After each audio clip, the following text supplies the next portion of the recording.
पिता के गुरु के मन में कोई बात आई और उन्हें कहने की आवश्यकता नहीं पड़ी, और पुत्र ने, शिष्य ने उनके रुख को देखकर उस काम को पूरा कर दिया। वह सर्वोत्तम पुत्र अथवा सर्वोत्तम शिष्य है। और पिता ने अथवा गुरु ने आज्ञा दी, शिष्य ने अथवा पुत्र ने श्रद्धा पूर्वक आज्ञा का पालन किया, बड़ी कुशलता से, बहुत बढ़िया से बढ़िया आज्ञा का पालन किया, वो मध्यम पुत्र अथवा मध्यम कोटि का शिष्य है। और जिस पुत्र अथवा शिष्य ने पिता अथवा गुरु की आज्ञा को पालन तो किया पर श्रद्धा पूर्वक नहीं किया, थोड़ा भीतर भीतर कूड़ करके, अरे हमारी पीछे पड़े हैं, जब देखो तब ये काम कर दो, ये काम कर दो, कोल्हू में पेर दो हमको, बस पीछे ही पड़ गए, शांति से बैठने ही नहीं देते हैं। क्या करें? आप कुछ कहेंगे तो लोग कहेंगे बताओ पिताजी को ऐसा बोल दिया, गुरुजी को ऐसा बोल दिया, ठीक है कर देते हैं। तो बोलता तो नहीं है, थोड़ा संकोच करता है, लेकिन भीतर से प्रसन्नता पूर्वक काम नहीं करता है। वो अधम पुत्र अथवा अधम शिष्य है। और जो सीधे ही कह दे हमसे नहीं होता तुम ही कर लो, उस पुत्र अथवा उस शिष्य को मलमूत्र समझना चाहिए। अकर्तोच्चरितम पितुः अथवा अकर्तोच्चरितम गुरुः, ऐसा पुत्र ऐसा शिष्य पिता अथवा गुरु का मलमूत्र ही है। मलमूत्र को रखा नहीं जाता, मलमूत्र का त्याग ही किया जाता है। इसका मतलब है ऐसे पुत्र अथवा ऐसे शिष्य को निकट नहीं रखना चाहिए, उसका त्याग कर देना चाहिए। त्याग इसलिए करना चाहिए कि त्याग में उसकी भलाई है।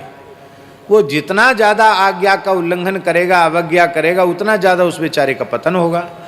तो कम से कम अधिक पतन तो ना हो, इस दृष्टि से उसको थोड़ा अनुशासित करने की दृष्टि से, उसके सुधार की दृष्टि से उसको दंडित करना चाहिए। भाई जाओ जाओ घूम फिर के आओ।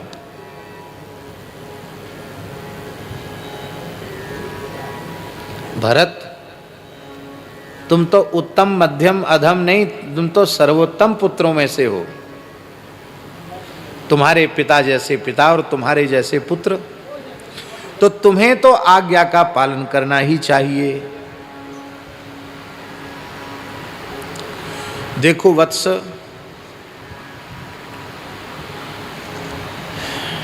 आपके पूज्य पिताजी को प्रभु श्री राम से कितना प्रेम है, क्या इसका निरूपण वाणी से किया जा सकता है?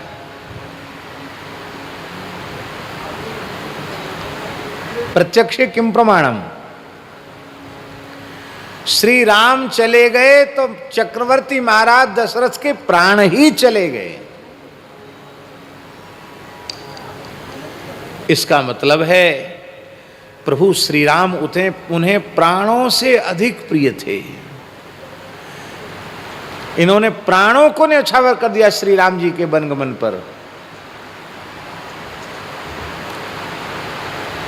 पर एक बात का विचार करना चाहिए। जब राम जी इतने प्यारे थे तो कैकई से कह देते कि तू मरे चाहे जिए, भले ही मैंने तुझे वचन दिया था कि मांगने पर 2 वरदान धरोहर के रूप में हैं, जब तुम चाहो तब मांग लेना, लेकिन मैं और कुछ 2 वरदान मांगो दे सकता हूँ, पर ये जो तुमने वर मांगा है कि भरत का राज्याभिषेक और राम जी का 14 वर्ष का वनवास, ये वर मैं नहीं दे सकता। तुम मरो चाहे जियो, मुझे झूठा बताओ चाहे अधर्मी बताओ, इसकी मुझे कोई परवाह नहीं, मैं ये नहीं दे सकता। लेकिन राम जी के वियोग में प्राण तो त्याग दिए, लेकिन उन्होंने सत्य की रक्षा की। कैकई को जो वचन दिया था उस वचन की रक्षा की उन्होंने। इससे तो लगता है कि उनको राम जी कम प्यारे थे, वचन ज्यादा प्यारा था। अरे भाई, वचन प्यारा नहीं था। दशरथ जी जानते हैं कि राम केवल पुत्र नहीं है, सत्यम ज्ञान मनंतम ब्रह्म, श्री राम ही साक्षात सत्य हैं। सत्यस्य सत्यम